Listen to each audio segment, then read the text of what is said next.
The funny thing about being stupid is that sometimes it's the smartest thing you can do.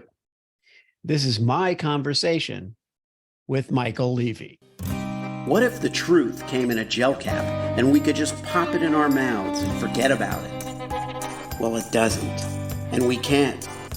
But we can laugh in the face of reality while plotting our survival. Welcome to the Truth Tastes Funny podcast.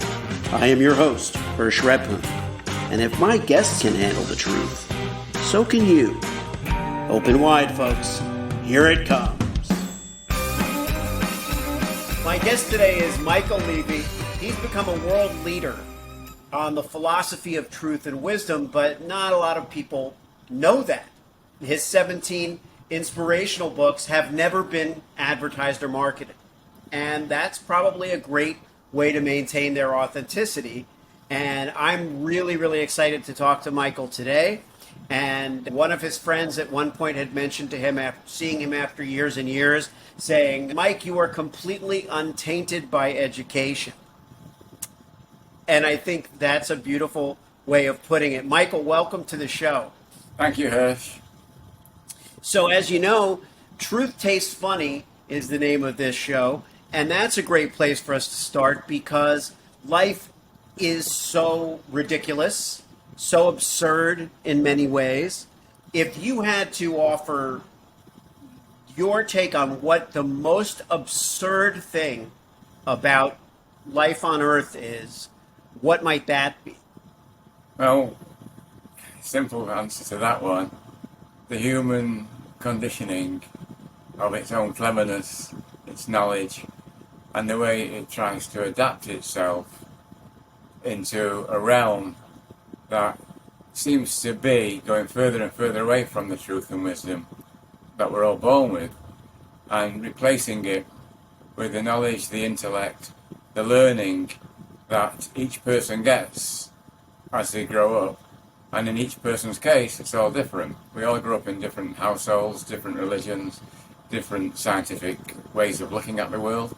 Even scientists and even philosophers have never ever been able to agree with each other on the search for truth. So truth and wisdom are not things that we can define intellectually. Our brains cannot accept it because of all the conditioning we've got. However, every cell in our body, every molecule is permeated with truth and wisdom. Because if it's not there, we'll be dead. They've got to work off truth 24/7, 365. And there's things that we've got to do as human beings to keep alive. We've got to breathe in air. We've got to drink water. We need to eat certain types of foods to stay healthy and other kind of foods that can make us sick. And we go down different paths. Eventually, some people may stop at half term, maybe when they get to 40, and say, what's life all about? I've struggled, I've done this all my life. Maybe I've achieved what I need to achieve monetary-wise, but I still don't seem to be contented. I still don't seem to be able to put a handle on what's bothering me. And I get hooked into arguments with other people. I get hooked into all different kinds of discussions, and nothing comes from it all. I'm like I'm on a treadmill, and do I really need to go through this all my life? But if a person gets to that stage and wants to start to search a little bit deeper, that could be the prologue to finding what it means to live with truth and wisdom. Where did the journey start for you? The journey for me started when I popped out of the womb, believe it or not. And the reason being, I'm saying that, I looked round, I got smack on the bottom, started to cry, and then I thought, you know what, I'm not going to cry anymore, I'm going to keep myself happy. And that was as I popped out of the womb, and I've always been able to do that. We grew up in a corner row house in Manchester, England. There's no running hot water, outside toilet. It was what people would call poor, but for me, it was a palace. It was my palace for 19 years, until I got married at 19 and had two children on the way very quickly. Now, I left school at 16. I tried to make the teachers laugh. They tried to teach me something, and we both kind of failed at it. Although I did get my GCEs, not 16. I left school in Yeah. a few subjects. So I knew how to read and write. But the thing is this, I've always been called stupid. And because I've always been called stupid, it allowed me to live in a joyful state of mind. And when you're living in a joyful state of mind, it means you're being guided by truth and wisdom. Now, joy isn't happiness. They're totally different things. Happiness is derived from the physical world that we live in and all the things that are in it. The joy has got a partner called love, and they are derived from a metaphysical world. The metaphysical world that has created us or evolved us, or whatever interpretation that you want to put of where we've come from. So the Big Bang happened 14 billion years ago, and through that process of the ether and the dust swirling around, slowly Earth was formed. It was put in a magical position in our solar system. We had a sun that could heat us up, bring life to Earth, and slowly life was beginning to form on Earth. Where we came from, nobody really knows how long it took to get human beings to where we are today. But the fact is, we've sophisticated ourselves mostly out of our natural way of being. And because we've sophisticated ourselves so much, the world's become ridiculous, like you said. Yeah. And I've talked about this with people about being too smart, quote unquote, smart for our own good. You know, we've exceeded our capacity to understand ourselves by filling ourselves up with all kinds of knowledge that we evaluate as some kind of progress. But I don't think we really know what progress is. I like what you said about a joyful state, and I do appreciate the difference between being in a joyful state and being happy. It seems that most of us, if there's any conditioning at work, the very first part would be conditioning us to pursue something, right? To pursue, we can call it fulfillment or happiness, but in the social construct, we're conditioned to pursue a certain chain of events. You know, procreation being part of it. You got married at 19 and then you started having children. What was going on at that time? What were you thinking about at that time? Well, kind of went from a few jobs. I was basically very high-spirited, so I started at 19 with my own business, basically. I had £100, which is like $150. I bought some cloth remnants because I was working for a business on the market selling curtain fabric. And I just bought an old clapped out van and went to markets with these cloth remnants. I couldn't get a stall on the good markets, and then the superintendents wanted kickbacks. I didn't even know what that was. So I wanted to give them if I didn't know, because my mum always taught me to be honest. So I went down the street, put a sheet on the sidewalk, and actually worked off the sidewalk. So I literally started from the bottom up. And by the time I'd reached probably 28, I built up a very successful wholesale textile corporation. I then, a bit later on, went on to some commercial properties in Manchester. Nobody wanted these fantastic Victorian buildings. A lot of companies were going bankrupt, textile companies, that tried to put me out of business when I first started in wholesale. And I didn't know, supposedly they're supposed to be my friends, but I was being stabbed in the back all the time. But I enjoyed whatever they were saying, and I was so stupid. When anybody insulted me, I accepted the insult and I laughed with them. I didn't know they were insulting me. So I thought it was a compliment what they were saying. So I always thought good of people. Being stupid, actually, there's an art to it. And that art means that people can't bully you anymore. They go and bully somebody else because they can't get through to you. You know? Yeah. So, but within that stupidity, there was a force. And this is the most important thing about it. This force that I kind of connected to at birth would guide me through the conditioning. I'm so conditioned, we're all conditioned. So it would guide me through this conditioning and allow me to take a step back. Not always, because my ego was pretty strong in those days. I was more like a male chauvinist, if you were going to call it like that, until I met my second wife. And she knocked the real chauvinist out of me because she kept asking me lots of questions. I suppose she's responsible for me becoming an author and doing what I'm doing. She actually co-authored a book in 2015 called Well, Eat Well, Think Well, Live Well. Because she's kind of studied nutrition for most of her life. So there's a progress along the path all the time. So we've got the commercial property. I've always been in the stock market from being 19. I always took an interest in those markets. So I've been very successful as an investor, trader, if you want to call it, whatever label you want to put on it. Never been in a crash. I've always been out well before the crash. Secret is never be greedy. Little fish are sweet. Take little profits along the way. Like now, we're in the process of going into a recession. So the thing is, it's a bit late in the day for some people because they've already been holding some crazy stocks that have lost about 80% of the value already. Because they've never had any value, and it was just a big bubble that's being created. Same with crypto. Crypto is just a Ponzi scheme scam. But intellectually, people are hooked into it. Intellectually, it makes sense to the intellectual brain. That's the problem, you see. Our intellectual brain can be convinced of anything. And money becomes a religion for a lot of people. Because they might make a little bit to begin with. But the only people at the end of the day that really make money and scams like that are the manipulators. The ones that know to get the people in, they get out at the right time when it goes up. Then they wait for the markets to drop, people to get out. Then they go back in again. So, but this is like a pyramid scheme, if you will, which we had in the 60s or 70s. And they made that illegal. But this somehow or other, again with very clever minds. So remember, there's a clever mind that can do good for human beings, that is guided by the intelligence and wisdom. And that's where all the sages have come from in the past. And they've done all the good things, and that stand the test of time. And then there's the other side of it, the curse side of the clever mind. That takes us on a not-so-merry path, and it makes wars. That's going on now with the Ukraine and Russia.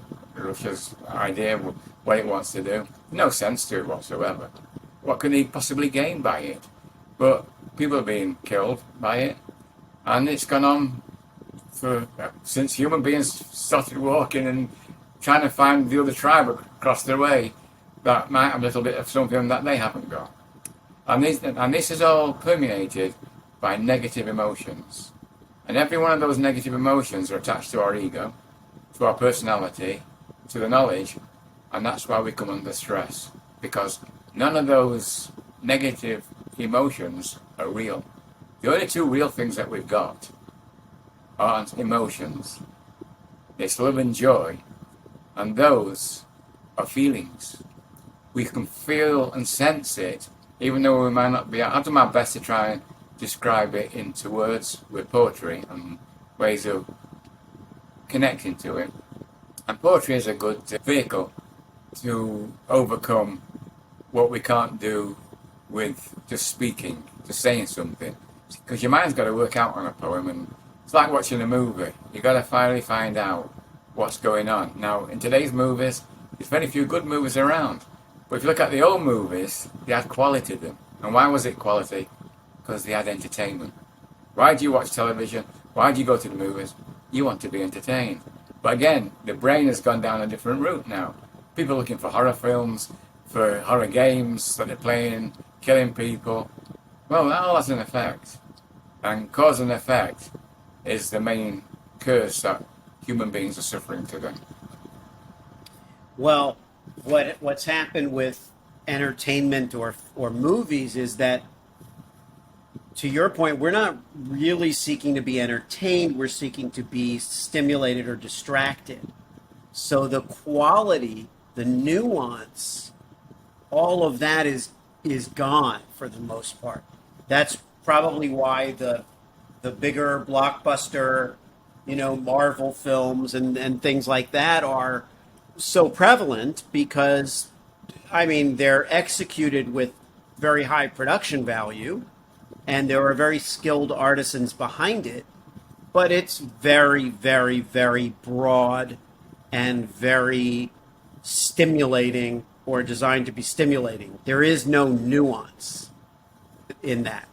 Right. And so when we think about what we consider to be formal education, is there an approach that you advocate based on your own experience and your lack of formal education in the traditional sense? Oh, yeah. Well, the guy that told me I'm not tainted by education, and I grew up in the same street as him, was dean of two universities, London University and Leeds University. So he had a major heart attack when he was about 56, and it gave him a wake-up call. So then he got a job with helping kids who've been in accidents, and if they've been awarded money by the court, he worked for the Lord Chancellor's office and made sure that the kids got looked after. So it took a big turning, and that's why we got very well and had a great conversation. When it comes to, and he couldn't get through to the educational system, even though he was dean of the two universities, he couldn't put his mark on it from where he came from, his background, which was very humble like mine.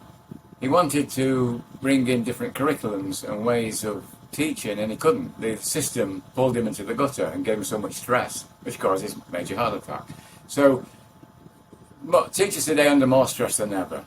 The kids today have got more freedom. They're brought up differently. Dr. Spock, I don't know whether he did a good job or not, but I know some friends who had kids, and a 3-year-old child, if they wanted to go out for a meal, they'd ask the child, "Where do you want to go for a meal?" And the kid only knew Fridays. So he said, "Oh, that was Fridays." So we all got to go to Fridays because the kid only knew one restaurant. So that's all the kind of power they give to a 3-year-old child.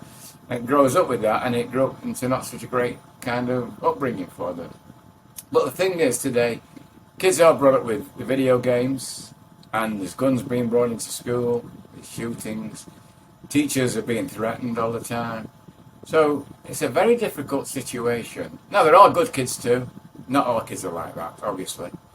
But the situation within the educational system, first of all, you've got to make the lessons, I won't use the word interesting, because there's an old Chinese curse, and it says, "May you live an interesting life."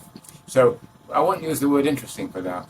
But you've got to gain their attention, and you've got to find a way to become their friend. You've got to be part of them and understand where their mentality is and what they're going through.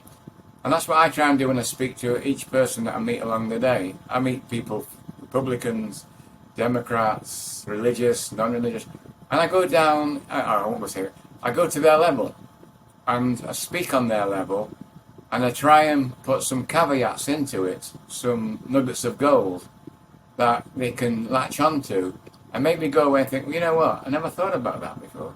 That's a thought that maybe I could dwell on a little bit, and maybe it can give me a lead into this path, which is, as Frost said, the path least travelled. And the path least travelled today is least travelled than ever. I've noticed in the past 22 years that I've been riding, at the beginning people were more open to my books. Like I said, I've never advertised them, but people still find them. But today, most people, if I speak to them, "Oh, I'm going to get your book," they never do. And the fact is, their mind won't allow them to do it. You see, truth is truth. It can't be dictated to. It won't bend. Truth never bends. Truth is there and has been there from day one of what human beings call time. And it was there before that too. Whatever was before the Big Bang or whatever it was, it's never gone away, because there's one power that I can describe for who we are. Now, people want to call it God, or an atheist might say by chance. But whether it's by chance or whether you want to have a description of God, biblical ways or spiritual ways of describing God, doesn't matter, as long as you understand two things. We human beings are all energy. And that energy comes into us when the sperm hits the egg, the one cell, and that cell multiplies into billions of cells, which we are now. And along with the trillions of molecules, that makes up this miraculous universe called a human being. We are miraculous. We're miraculous beings. But people don't understand the miraculousness of what we are. They don't appreciate it. They're only moaning and groaning about that politician who doesn't believe in what they're believing in, and they've been pulling themselves down into an early grave. The energy has a partner, and that partner is called intelligence. Because you can't have energy without intelligence attached to it. Not in the metaphysical world you can't. Because the energy has to be producing something. Energy is always producing something new. It's changing its identity. When we disappear, this disappears into dust. Where it came from. We were dust floating around the universe many moons ago. But now it's come together in a miraculous, very, very short life. We're here, in a blink we're gone. And people don't realise that. I think, 100 years, the Queen just died, 96. Now, she's lived an exemplary life. Would I like to have been born into royalty? Not for anything. Right? You're like in a prison of doing something, but what she was in, she was exemplary in playing her role. And the fact is, we're all role playing, every one of us. We're all playing our roles out every moment that we're on Earth.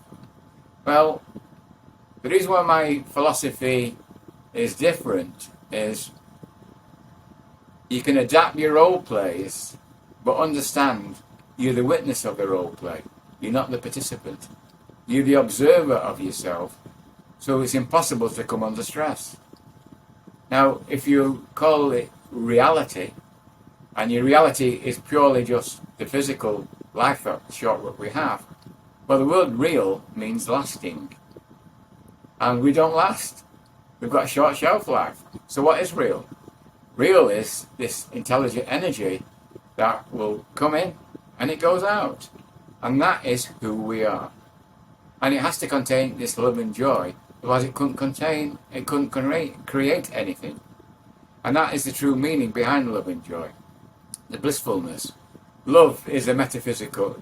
I'm not talking about the physical love as human beings, and there's many facets to that too, and that's fantastic.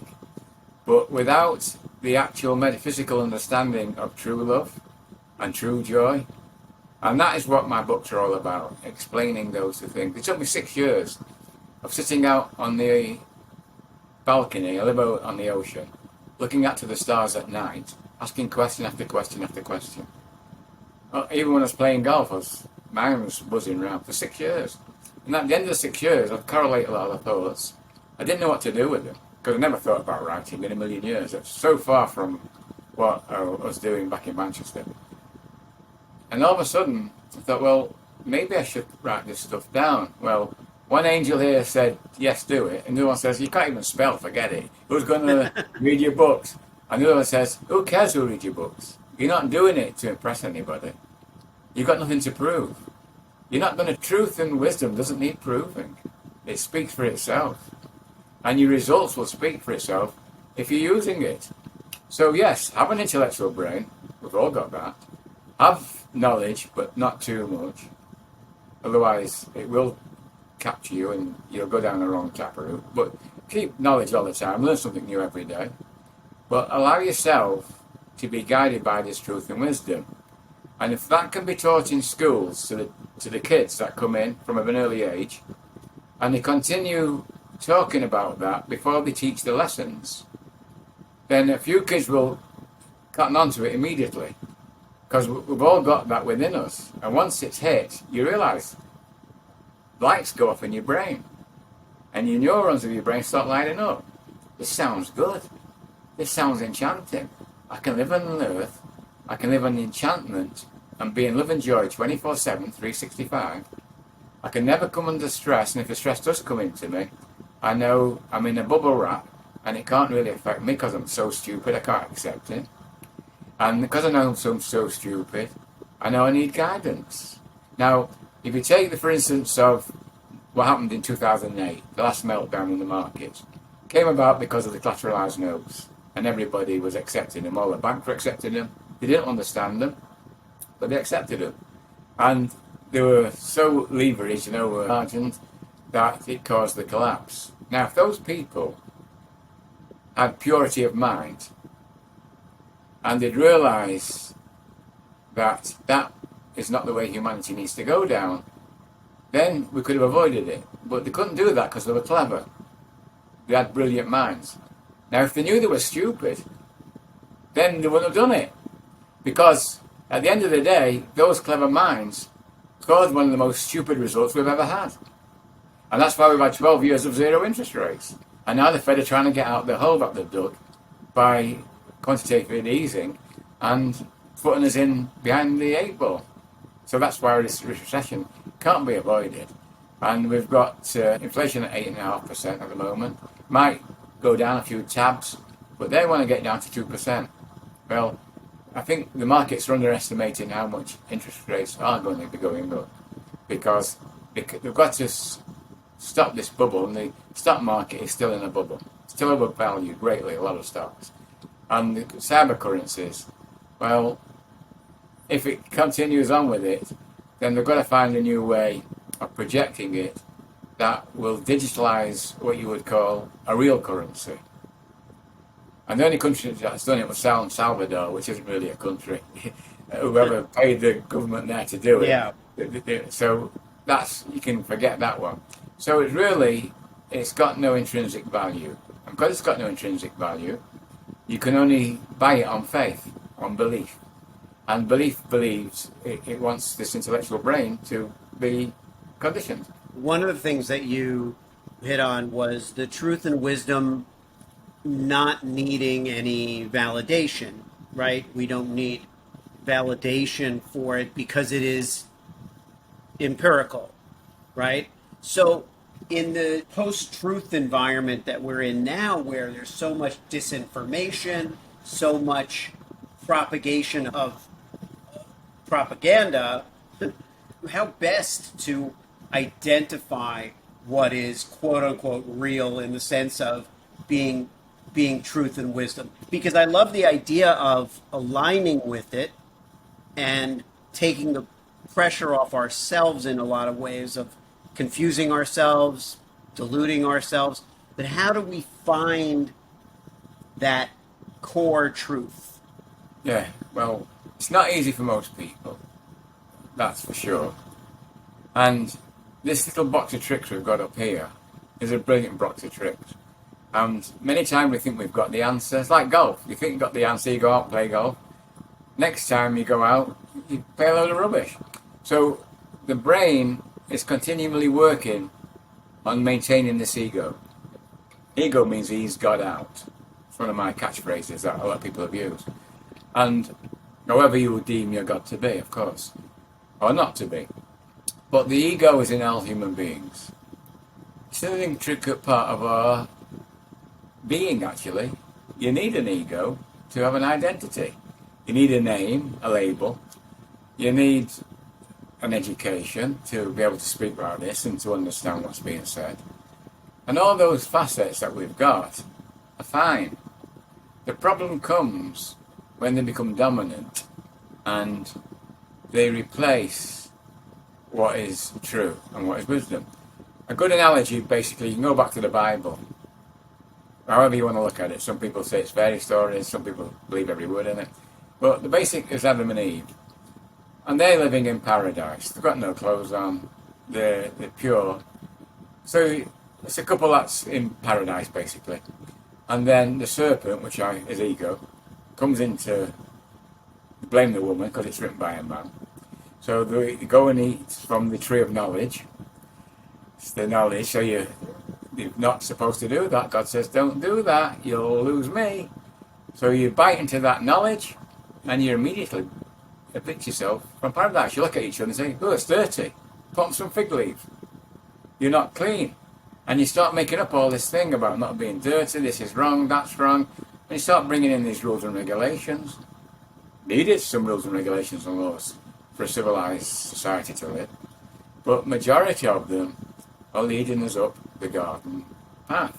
And there's no end to this path that we keep going down. So once you start to understand you're on this treadmill, you say, well, how do we get off it? Well, you can't get off it. There's no getting off it. When you're dead, you're off it. It's always going to be around you, and everybody else will be living it. But like I said earlier, as long as you're the witness and not and you're observing your actions, then you can start to take things into hand. And I mentioned a little bit earlier too, 24/7, 365, living in a state of love and joy. Well, you ask yourself, in this moment in time, am I living in a state of love and joy? And what does that love and joy mean? Well, it might take a little while to start understanding what love and joy means. But then, once it starts to permeate inside you, you then have got a yardstick. You've now got something more tangible to put your brain on and find ways of tricking yourself out of the stress, out of the way your mind is tricking. If you can't get to sleep, you use a mantra, happy, happy, happy, empty, empty, empty. You repeat that loads of times to take the thoughts away. But if you want me, I'll just read a poem that was, actually it's an old poem. It was when one of my early books, it's out of print now, but I did republish it in a book of 75 poems called Soul Up on Inspirational Poetry. And it's called The Joy of Blue. And a lot of people have read this, and it's turned a lot of people around from a negative mindset once they got to understand the words. We live in a field of dreams and thought, treasure on earth that cannot be bought, flights of exultation on the wings of height, waves of joy giving strength and might, unforgettable bliss, no want of need, motions drift away from human greed, forever young, an endless mystical clock, blue band waves sail to a timeless flock. In an open aura shines a galaxy of light. Mona Lisa's smile cascades from spirit's sight. Brilliance, sparks of brilliance from invisible rays. Zaps of white light, vessels all ablaze. Newborn babies, sensations of pure delight. Innocence and peace, joy the devil cannot fight. Thoughts of joy keep peace in control. Loving gifts reside in the eternal, exotic soul. Using the word soul basically has a religious connotation to it, but it best describes this intelligent energy that we are, and it gives us a true identity of understanding ourselves. And once you understand you're timeless, what would you fear? Somebody wants to shoot you, let them shoot you. Somebody wants to, whatever they're going to do to you, let them do it. Well, so what? No one lives forever, no matter what. If you get to 96 like the Queen has, you've done very well. If you get into the world and you're here for 10 minutes as a baby and go out of it, and you've got a pure mind going out, well, you're better off than most of the people that have suffered all their life in it. I mean, look at all these stars that we've had. There's a movie out now called Elvis, and he died at 42, one of the greatest entertainers we've had. Michael Jackson, Whitney Houston. The list goes on and on of so many great artists who couldn't control that ego, couldn't control the pressures of life. And if they can't do it, with all the money that they achieve, and all the fame that they achieve, then what good is all the fame and all the money? Why go running after it? Now, don't mean to say, if you want to become famous and a great artist, fine. But enjoy the moments while you're doing it. And when you become that great star, enjoy yourself the same way. Don't differentiate between a phrase or an insult. The same imposter, both of them. I love that. Yeah, the notion of not just of a phrase and insult being the same imposter, that's wonderful. But the notion of soul being really another word for intellect, and the ego being what drives disinformation or confusion. If you look at those things in context, and you mentioned Ukraine and Russia, so you could argue that Putin, for example, has only ego, is only driven by ego. There is no intellect or soul at work there. So the truth then, truth and wisdom, would seem to be the polar opposite of his disposition. And of course, in order to see that, one has to adopt that opposite position. The not be driven by ego, seeking only truth and wisdom, and also filling one's soul with joy. So if you can do all of those things, you're not likely to be, to be in the other camp. Well, the correction. First of all, the soul isn't intellect. It's the opposite. Okay. It's intelligence. Yes. No, Oh, okay. and on second is no, it's good that you come up with this because people are thinking like that, and it's good that you mentioned it. And also, we can't fill the soul with joy. Impossible. Right. There's no such thing as the dark side of a soul. Soul is pure and it's filled with joy, and that's what it's feeding us. It's our manna from heaven. So it's nurturing us and nourishing us. Yeah, it's nourishing us, and it's filled with truth and wisdom. That's all it is. It only contains that. It's got no physical form to it. It's got no intellectual way of understanding what it is. You can't get it into your head. Oh, I've got a good identity now. And you start making all these words up around the word soul, because it's the purity of that intelligent energy that we're living. And it's such a hard job to bring that into our everyday life and allow ourselves the grace to go in the back seat and become the passenger instead of the crazy driver in the front seat. And that's what we all are. We're driving ourselves into an early grave. We're driving ourselves into ill health.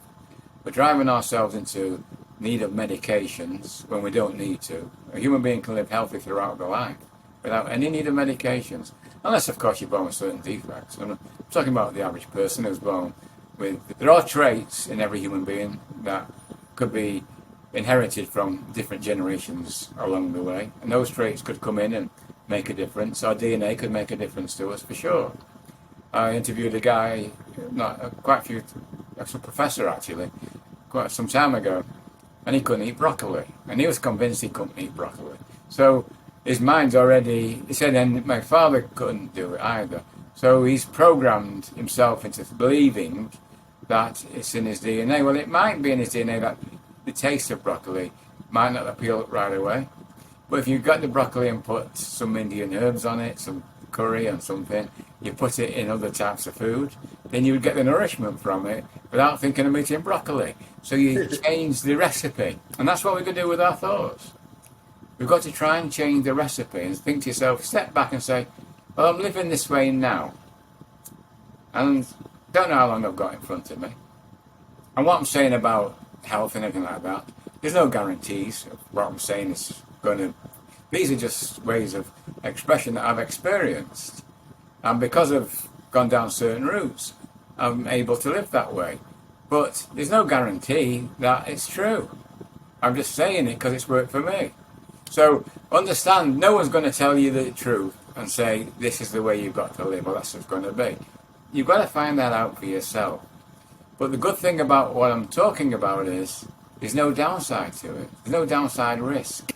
You can only gain from it by understanding yourself greater and not being carried away with anything. Yardsticks are, somebody starts to insult you or someone wants to row with you, but agree with them. You're right. Call you stupid? Well, they're all right, 100% with me. And anybody's called me stupid, I've always agreed, automatically. And two of the essays in one of my books called Cutting Truths, two of the essays in that are the art of success by the art of stupidity. And that's the only way I've succeeded in my life. So I retired from business world at 46 years of age. Came over to the States, 6 years of time out, and then started to do this writing and talking. And been on a few cruise ships, got some nice cruises, and I had about 15 cruises as a guest speaker. Everybody, and you can tell, is it any good? Well, the room's only got bigger and bigger, and the audiences got bigger and bigger, and you become star of the ship for the week that you're on it, or 2 weeks, and you go back to reality. That's as much fame as I would ever require, because I've been called into PBS to do a special for them. But I gave them the right spiel to begin with, and then afterwards, while I was speaking to them, I said, well, you know what, that's not the way I want to do it. Like we're doing now, I just want to do a free-flowing conversation. So if me and you were on PBS now, we'll be doing this conversation. Let the audience sit in on it, and then let them ask questions to us both. Let them find out where we're coming from and how do we derive this. This isn't rehearsed. Each thought that comes in is a thought. I might have repeated something similar before, but I don't want to repeat the same stuff all the time, because I want to be entertained too. I want to know what I'm going to be saying. And I'm part of the audience while I'm speaking to you now. I'm part of your audience as well as the guest, as you are too. You're part of your audience while you're speaking. Yes. Enjoying what you're saying. And we get on well because you're an intelligent guy.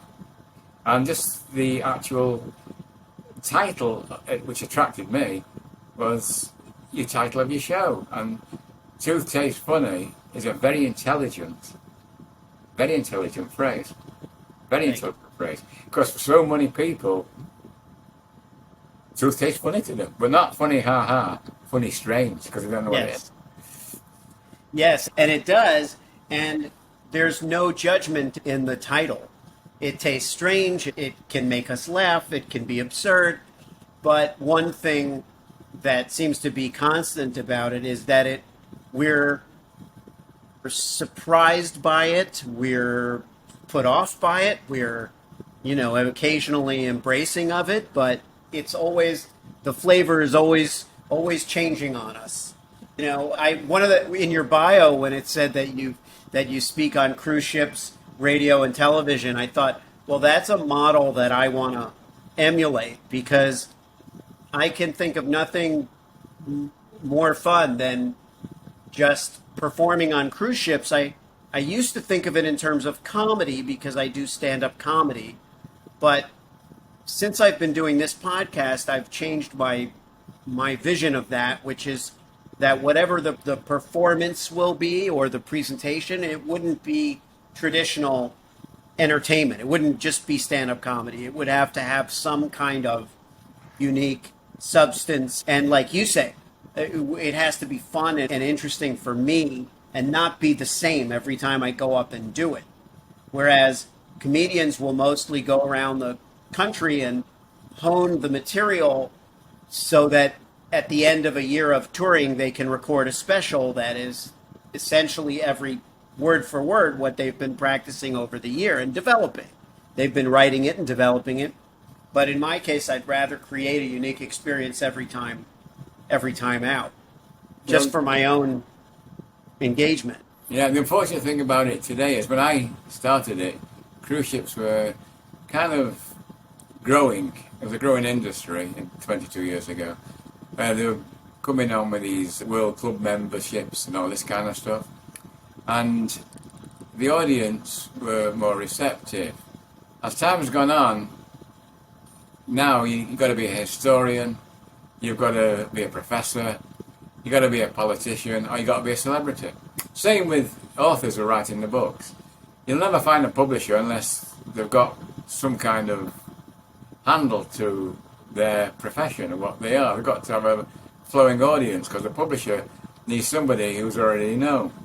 For somebody who's not known, it's very, very difficult. But K. Rowling's found it very difficult with Harry Potter. She couldn't get a publisher. Yeah. But eventually somebody looked at it, and one editor obviously saw the potential that was there. They used their intelligence to say, you know what, this has got more than just what you would expect when you got graphics and stuff in a movie. It captures like the old fairy stories that captured people. Like the Brothers Grimm. Disney's earned a fortune out of Snow White and Cinderella. The Brothers Grimm wrote the book with all those stories. Yeah. And they got them from old folk tales from different people in the villages. So they've been around a long time, but now, apart from Mickey Mouse, Disney did take Mickey Mouse and Donald Duck and all that, but the actual other things that they do, they've been around for a long time. So Disney has used that. They weren't copyrighted or anything, so they got a free handle on it. They've entertained a lot of people, Disney. But then again, to get, say, I've written a bundle book, which I thought I'd ring up Disney and say maybe you can make a movie on that. It was Little Goody Two Shoes. It was an old book that's been written. It's the only book I've ever rewritten. It's 250 years old. And it was a derogatory term, Little Goody Two Shoes. It used to call people that because it was nice. But it wasn't. It was a book that was the best-selling children's book for a long time. Nobody knows who wrote it. So I redid it. I thought, well, and I put a lot of what you call spirituality into it. And I contacted somebody at the studios, and they said, just a minute. And I waited a minute, and then they put a lawyer onto me and said, cease and desist, don't ever come to us for doing that. Go and find yourself an agent, go to an agency, and then they'll come to us. I'm sure, the reason being, obviously, that I don't want to produce something and I come up later and say, oh, I gave them that idea. So I can understand why they're doing it, but Disney himself would be horrified for something like that, because a lot of young kids today have come up with good ideas, but they can't connect the same way. It's not. So, like you said earlier about schooling, people need to school themselves, really. So the kids, if you start to understand and tell them how they can access this wisdom, you can't teach wisdom and you can't teach truth, but you can allow them to understand who they really are outside as they're growing up. You can catch them at 5, good, or 4. Because once you get to 7, the ego's really basically developed. And from 7 onwards, those become the reference points throughout your life. If you can capture a kid earlier, and if you've got wise parents, obviously the kid will grow up in a different form. But for the majority of kids today, it's very difficult for them. I understand that. And I can't see how we're going to get out of this slavery that we've put our brains into. I had an interview with Anne Jennings. Like I said, I don't pay for PR, but Anne Jennings contacts me from time to time as one of the top publicists. And she said, would you mind doing an interview for us for 5 minutes? No pay involved in it. It's just she uses that as an example of an author who's been reasonably successful. So I did it, and it's on my website, pointoflife.com. And the question is, are you a slave to your thoughts? And that's what I would do when I give a talk. The first question I would ask the people, are you a slave to your thoughts? And are you in control of your thoughts? Well, a lot of people say, yes, I'm in control of my thoughts. They put their hand up. So I said, great, you're all in control of your thoughts, on you people. 1 or 2 don't. They're a bit more savvy. So I said, right, you're all in. Now, all these people, do any of you ever worry? They all put their hands up again. Yes, we all worry. You've got to worry. So I said, well, if you're in control of your thoughts, why do you have to worry? Why would you subject yourself to something that you have got no control over if you're controlling it?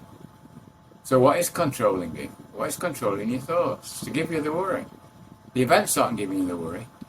The interpretation of the events. So no matter how dire they may seem, in the animal kingdom, if an animal has fear, it'll freeze and it'll get eaten up by the lions or whatever. But an antelope or whatever, it senses danger, it doesn't freeze, and it runs. Flight or flight.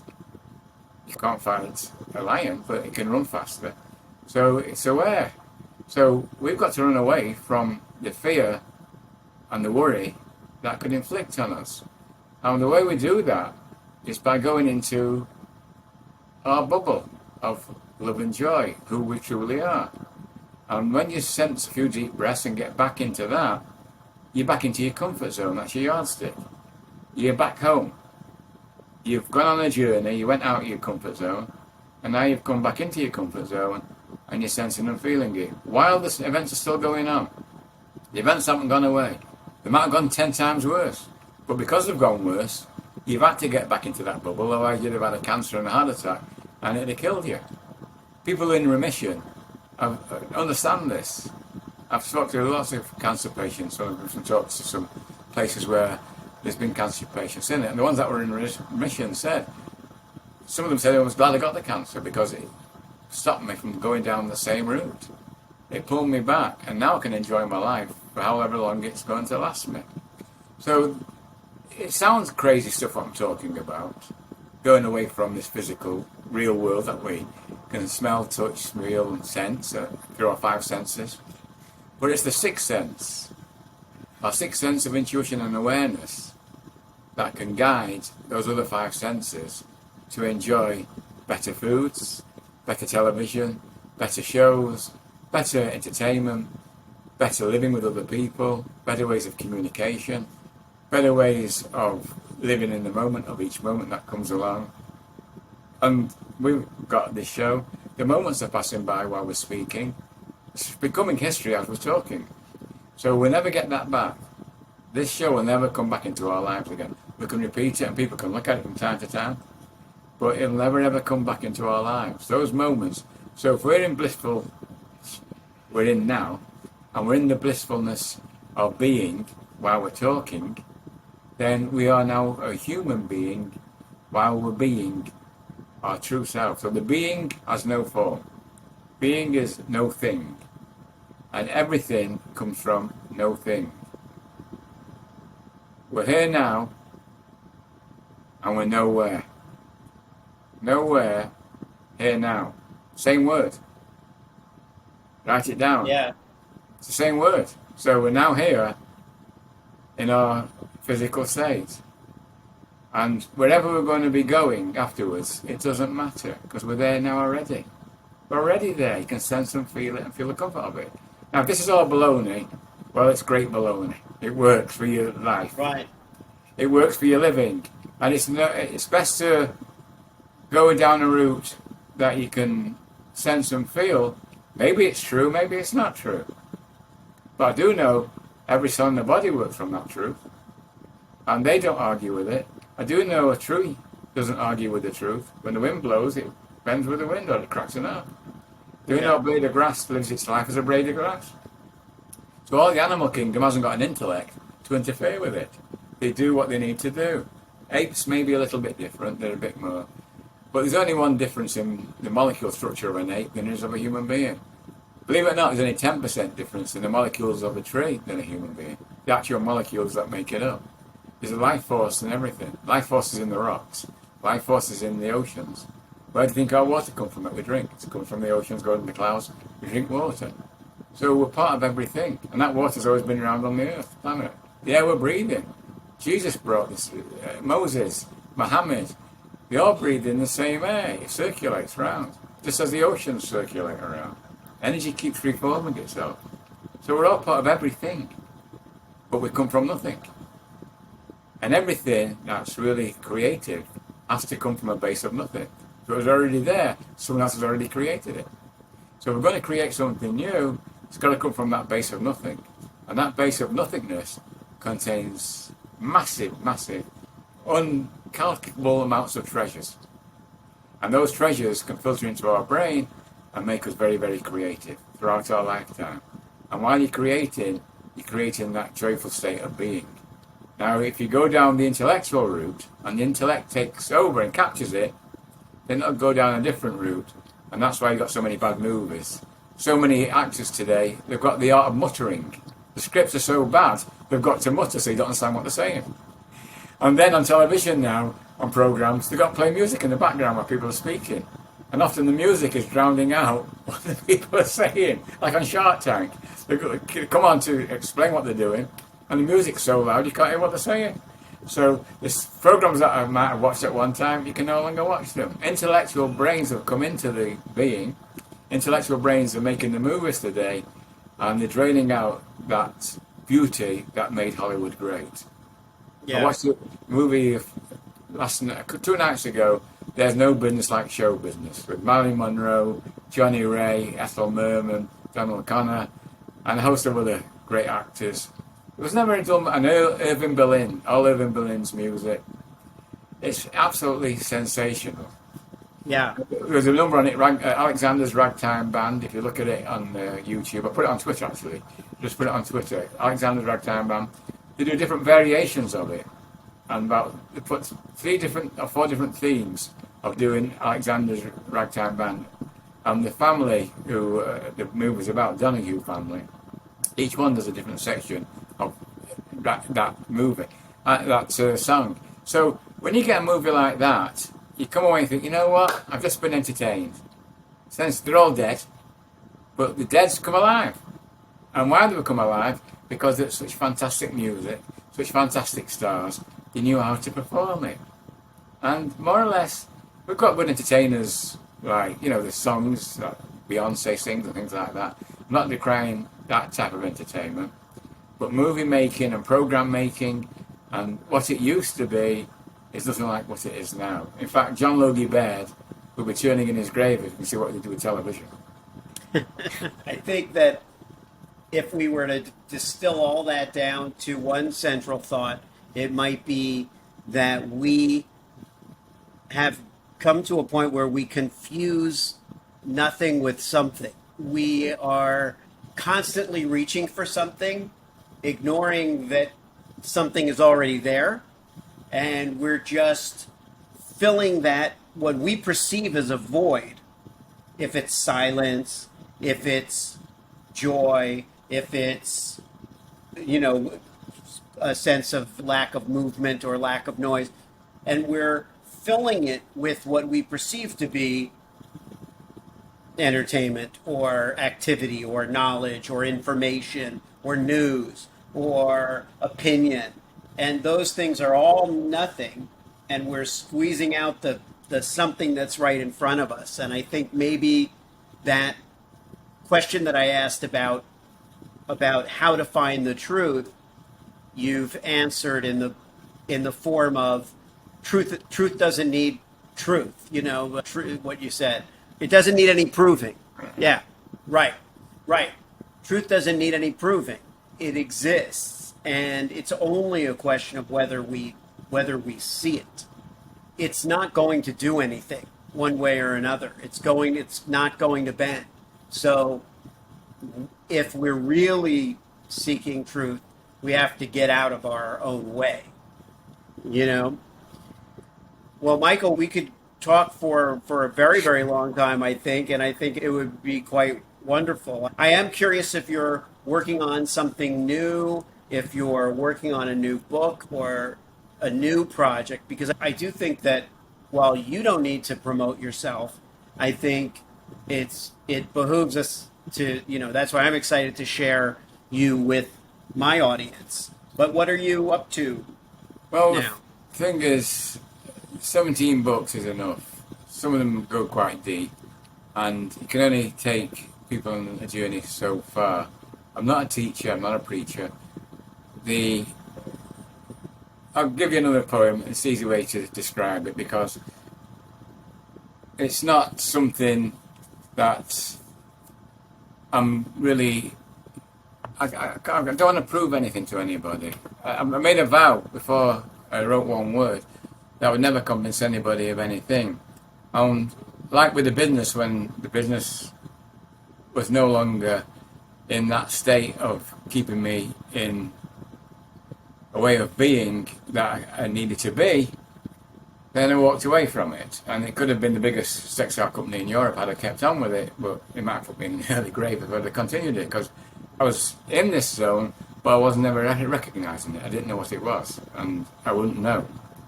And I was more susceptible to the stresses and strains of everything. So, but something always cut me out from it. I didn't know what that was.